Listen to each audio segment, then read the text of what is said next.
Ahmedabad air India વિમાન દુર્ઘટના બાદ વહીવટી પ્રશાસન પણ એક્શનમાં આવ્યું છે। સુરતમાં એરપોર્ટ આસપાસની 20થી વધુ ઇમારતોને નોટિસ આપ્યા બાદ અમદાવાદ કલેક્ટરે આપ્યો છે આદેશ, જેમાં અમદાવાદ એરપોર્ટ નજીક આવતી હાઈ રાઇઝ ઇમારતો તેમજ વૃક્ષોના સર્વેની આગામી દિવસોમાં કામગીરી શરૂ કરવામાં આવશે। આગામી સપ્તાહ સુધીમાં એક સમિતિની રચના કરવામાં આવશે, જેમાં ઉત્તર ઝોનના ડેપ્યુટી કમિશનર, એસ્ટેટ વિભાગના અધિકારી અને ગાર્ડન વિભાગના અધિકારીને સામેલ કરવામાં આવી શકે છે।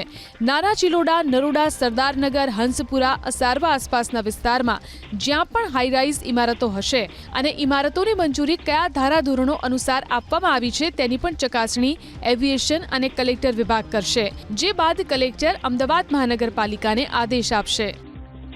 એક પ્રાથમિક રીતે એક સર્વે કરવું પડશે। સિવિલ એવિએશન અને મહાનગરપાલિકાની એક સંયુક્ત ટીમ બનાવીને એના પાસેથી એક પ્રાથમિક સર્વે કરવામાં આવશે અને પછી નિયમાનુસારની પ્રક્રિયા કરીને આપને જેટલા અડચણરૂપ જે વિષયો હશે તો એને દૂર કરવામાં આવશે।